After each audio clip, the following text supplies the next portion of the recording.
Hi, I am Tamisha Monet. I'm an astrologer, a master Reiki practitioner, and a numerologist. Today we are going to discuss the full moon in Scorpio. So for the next 72 hours, we have a full moon in the zodiac sign of Scorpio. Scorpios are fixed signs. They are what I like to call boiling hot water. So Scorpions have a tendency to have a very intense, strong, dominating presence, and there's just this mystique and this allure about them, and you just want to know more, and they pull you in without having to say a word. The mere essence of their presence does it alone. So with the full moon in Scorpio, what does that mean for us? What should we be holding on to? What should we be releasing? And what should we be allowing to harvest and come to cultivation? So this particular full moon in Scorpio is unique because it is a blue moon. So sometimes when people say once in a blue moon, this is what they're referring to. Now, the moon doesn't literally turn blue, but this time it may have a hint of blue to it. But the reason why they say blue moon is because in ancient times, our ancestors referred to having two full moons in the same moon cycle as a betrayer moon or a Balawe moon. And that is what we have today with this full moon in Scorpio as a blue moon. We will not have another blue moon for, I would say, until 2037. So it is a great time to harness this energy and set your intentions and create rituals and set intentions, spells. Spells, by the way, are just prayers that you spell out. That's why it's spelled spelling when you're writing things out. So any universal wishes and affirmations that you'll like to see manifest and set for yourself, this is a great time to allow things to be released, to come up for healing and transmutation so that can occur.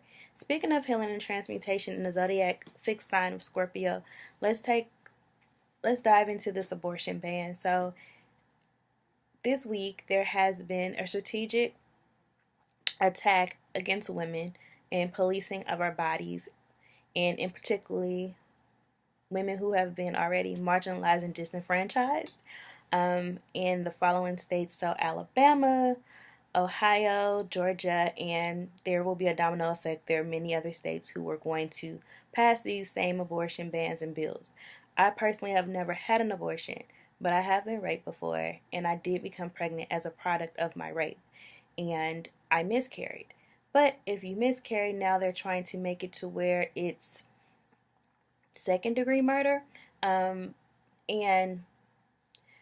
women don't have control over these things. I feel like we should have full reign and dominion over our bodies. I am not for the policing of women's bodies in any shape or form, especially when it comes to Afro and Indigenous women. We have a history of being sex trafficked and violated and raped, from slavery to modern day sex trafficking and organ harvesting. So it's a very sensitive subject and something that's near and dear to my heart. I don't think that it's by design that they try to release this information while there's a full moon in Scorpio, because this particular full moon is in the fourth house. In astrology, the fourth house is the house of the ancestors. It is the house of your matriarchal line, so just feminine energy, mothering energy, women, all things feminine and domestic. So for them to release this information and pass these bills at this time, it's their way of trying to harness the energy of women. So they see a rise in women feeling liberated within their sexualities and within their bodies and within their psyches and within their spiritual consciousness. So to combat that, they have passed these bills because they want to oppress women at all costs. I would pioneer you all to champion forward. Do not take no for an answer. Protest, vote, do whatever it is you have to do, but resist. This is not a time to let this slide and just let this go unnoticed. Due to the nature of astrology and how things are shifting and changing, we have right now a couple retrogrades, and they're in very key placements. So right now we also have Cancer, which is the natural ruler of the fourth house for womanhood, women, children, feminine energy. It's retrograde. And the North Node is like your karmic destiny. So if it's rotating and going backwards, that means we're going to see attacks in these areas when really we've come so far, we've made a lot of advancements, and we're going to continue to progress. We're going to continue to move forward. Do not be distracted by these temporary distractions and by what appears to be attacks. We have always pushed forward and been able to combat the hellacious attacks that come up against us. Femininity is a blessing. It is not a curse. It is not weak. It is not meek. It is not mild-mannered. It is resistance. It is strength. It is soft. It is vulnerable. It is transparent. It is fluid. It is everything we intend for it to be. And we are just getting started. We are not going to take these attacks lying down. We will call on our ancestors. We will utilize all of our magic in all of its ways, in every which way it is available to us through African traditional religion. We will do what is required. This attack will not stand. It will not be warranted, and we will win. Now, also, we have Pluto, which is the planet of the ancestors, of transmutation, karma, the occult, spiritual knowledge, of sex, transformation, inheritance. These are some of the themes of Pluto in death, rebirth, and renewal. Now, Pluto is retrograde in Capricorn.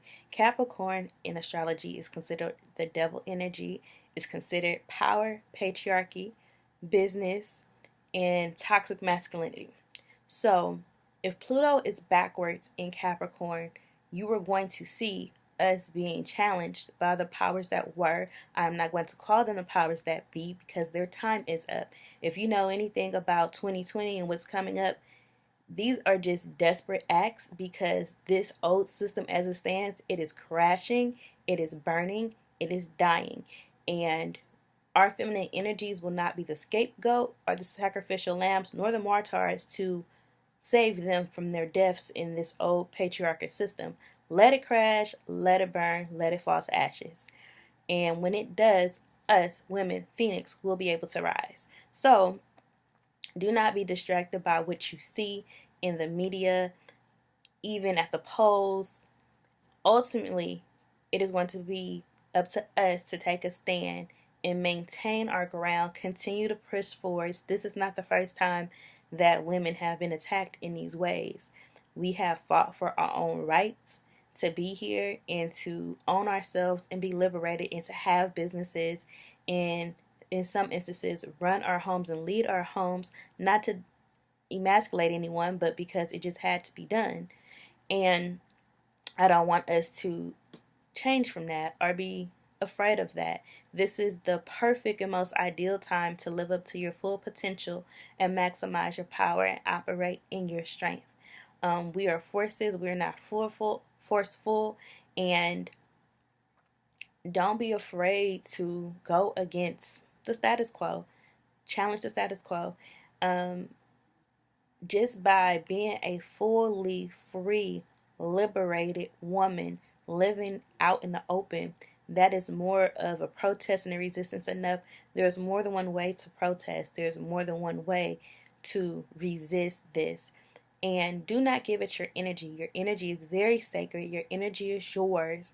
And, you know, as women, we have enough attacks from us, sometimes from our significant others, if they are not awakened and receptive or appreciative of our majesty and our power.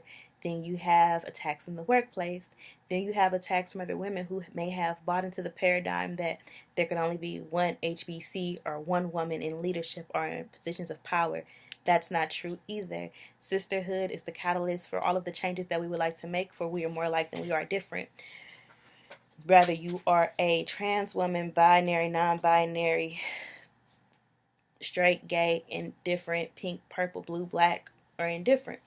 So, push forward and stand in your rightful place as a woman and do not allow it to be taken from you at all costs.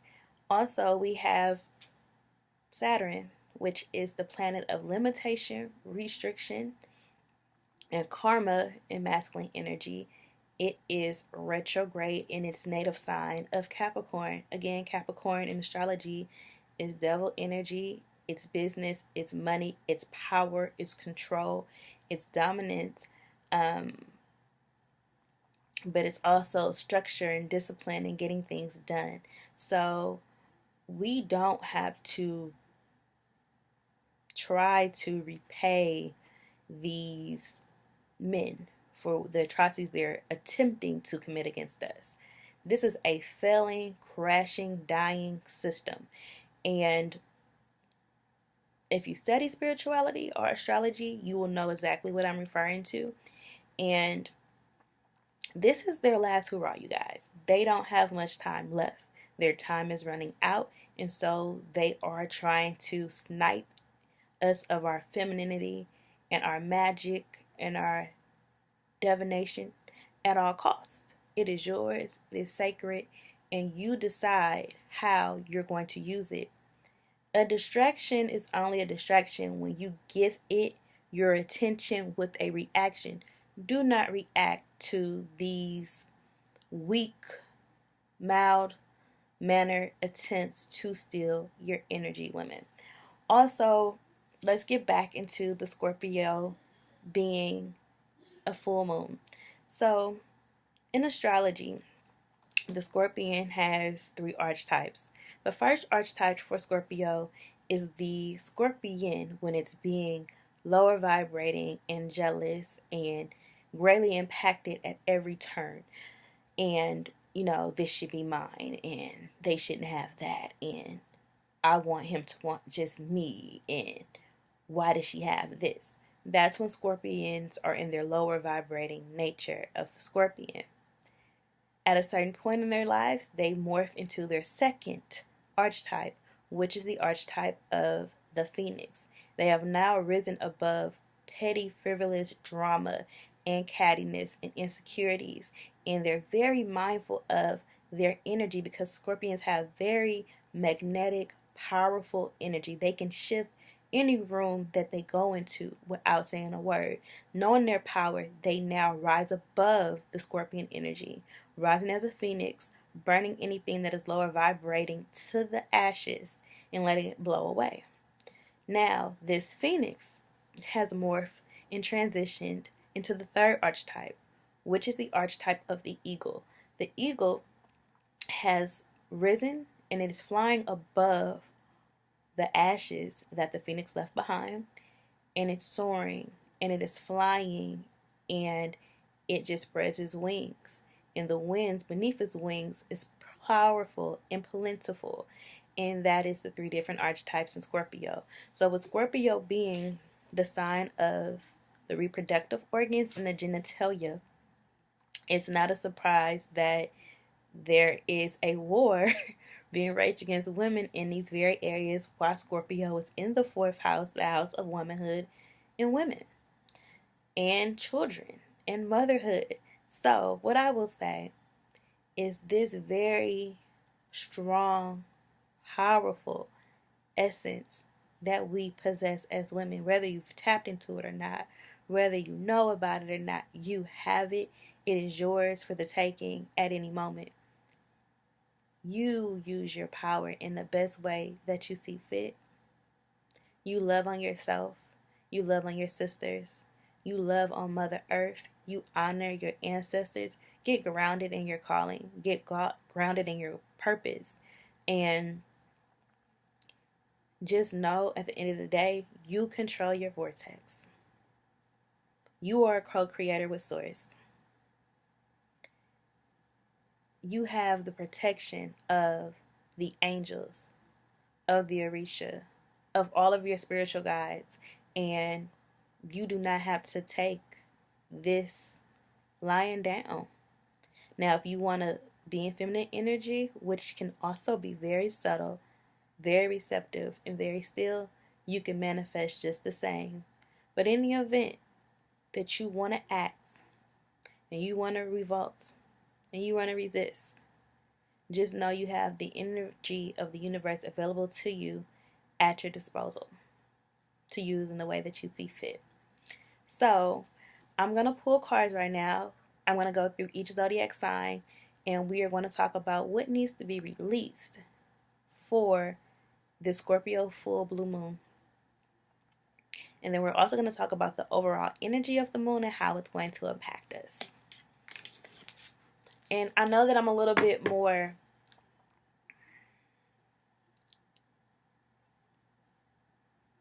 intense in this video than some of my other videos, but I have a Scorpio rising, and my Pluto is also in Scorpio in my first house, and I'm very impacted by this particular transit, and I'm just very particular to women having control and dominance over our bodies. It's just we face attacks as women from, I won't even say birth, I would say the womb. People find out they're pregnant with a girl and they're like, oh, girls are a handful, and girls are this, and girls are fast, and baby ain't even born yet. She's just in the womb. She hasn't done anything to anyone. But women, we just have this constant negative attack against us nonstop before we even enter into this astral plane.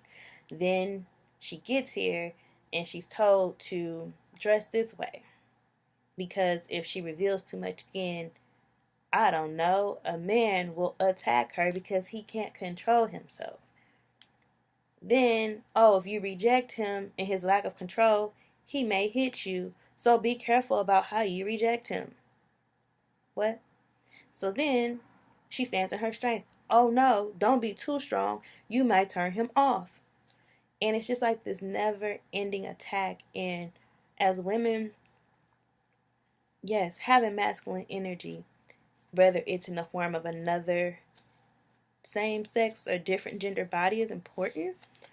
But it's not the end-all, be-all. Like, marriage is, in motherhood, they're like a part of your journey, but they're not the destination.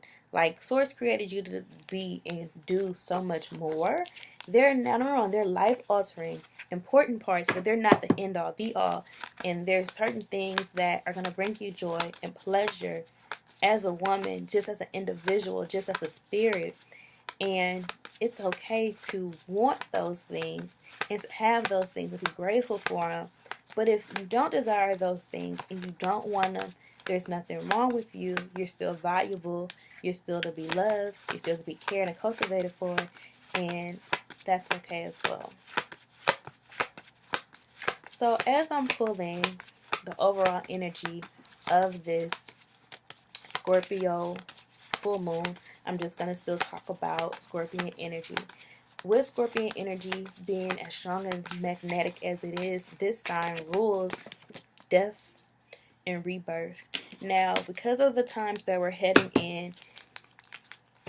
into, if you are not living up to your purpose, if you're not answering your calling, if you are not communing with your ancestors, if you are not paying attention to the signs, if you are not waking up, Source will not see you fit to be here.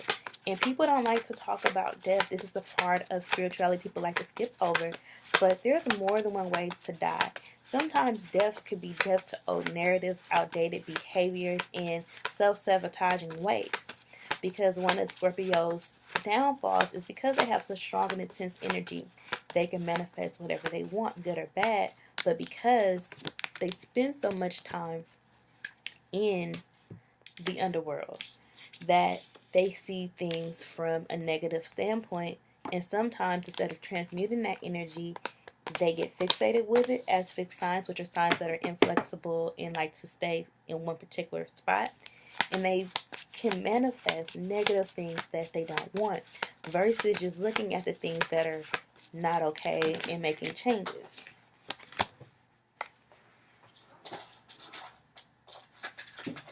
I have cards lying out. So, and so what happens, Scorpions can create what is called a self-fulfilling prophecy, because they took all of their energy, all of their magic, and they channeled it towards the outcome that they didn't want versus focusing on what they would actually like to see take place and what they would like to see happen. So I'm going to show you all the cards that I received for this Scorpio full moon. Let's get dark in this light. Okay. So first, we have Pluto. Pluto is Scorpio, natural ruling planet. Again, Pluto is the planet of the ancestors. It is the planet of rebirth, transformation, being reborn, taboos, the occult, secrets, things that need to be released, things that we need to heal. Any karma that we have incarnates into the planet. Whatever we have in our chart, wherever we have Pluto in our chart is where your karma is, and it's a lot of the times which you will need to heal and transmutate before you can honor and live up to your life purpose. This is the planet that the ancestors dwell on. So a lot of the ancestors, the things that they left behind for us, we spend a lot of time talking about generational curses, but you will also find your generational gifts in the planet of Pluto, wherever it is in your birth chart. So we have Pluto. We have Aries. Aries is also ruled by Pluto. It's also mainly ruled by Mars, but it's co-ruled by Pluto. So I like to tell people that Aries and Scorpio, even though they're not of the same element, they have the same co-ruling planet, and they have very similar energies. In a sense, you would look at the Aries energy as being like the masculine version of Pluto and Mars energy, and Scorpions would be the more introverted, feminine energy of Pluto and Mars. So we have Aries here, and we have the fourth house. Again, the fourth house is motherhood, foundation, family, womanhood, anything domestic, feminine energy, your divinity, and your internal energy that you have as a woman. So when you have Pluto, Aries, and you have the fourth house all here, what this means is Aries is a sign that does not be still. It's fire energy, and it's very vibrant, and it takes charge, and is very impulsive, and is ready to get things done. So essentially, our ancestors, you guys, are calling on us to do the work that they started and to finish it out strong, and to not allow ourselves to be attacked in womanhood and feminine energy, to continue to heal and transition your matriarchal line. Whenever we break a generational curse and we activate a generational gift, you free up the generations. 7 generations behind is how much karma you are carrying with you in your cells, especially as a melanated person, and then you are freeing 7 generations forward. So the choices that we make today as women, and standing in our rights and maintaining our rights and protecting them and protecting our energy, our chi, our prana, our kundalini energy, our life force at all costs, will free up the women for 7 generations. So our granddaughters, daughters, our future sisters and future women that are going to come up, what kind of society are we creating for them? Are we teaching them that womanhood is something to be revered and honored? Are we teaching them that it's a burden? And are we policing their womanhood? So which example will we set? What legacy will we leave behind? What actions are we going to take? This is not a time to sit down and be idle. And I have nothing against prayer, but as we all know, faith without works is dead. So what actions are you all going to take? And how are we going to work together, united as sisters, to get these things done? And I always address this purple light, that if you watch my videos, you're familiar with the purple circle of light. That is my aura. I have a very strong aura as a Master Reiki practitioner, and just being someone who's been through different traumas but has healed and risen into her spiritual essence and nature, and I'm honoring my spiritual gifts. So no matter what camera I'm recording with, my aura is going to creep in and creep up. It's just normal. If you watch my videos, you always see my aura in my videos. But if you're new, you might be like, oh, well, what's going on with her camera? My camera is new. It's perfectly fine. My light that I have is fine. It's just my aura is very strong and it's very prominent. Purple auras represent the crown chakra and reaching that level within your spirituality where you hear directly from source. You hear directly from God, the ascended masters, your Orisha, your angels, all of your guides. You are in tune and tap with your ancestry. You are practicing spirituality on a daily basis. This is the way in which you live your life. You're living up to your callings. You have went through and worked through your other chakras, and you're now here at this chakra. Now, there are chakras beyond the 7 chakras, but we just talk about the 7 chakras the most because those are the ones in which people can handle. Like, if you can get through those, then we can talk about the other ones.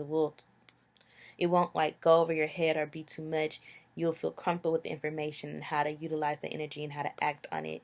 But if you have like a purple lavender aura, that is the aura of the clairvoyant, the psychic, the seer, the sage, the mystic, the oracle, the healer, the high priestess, and that's what you see. So I am now wrapping up the Scorpio full moon overview video, and we are now going to head into the individual readings for each sign.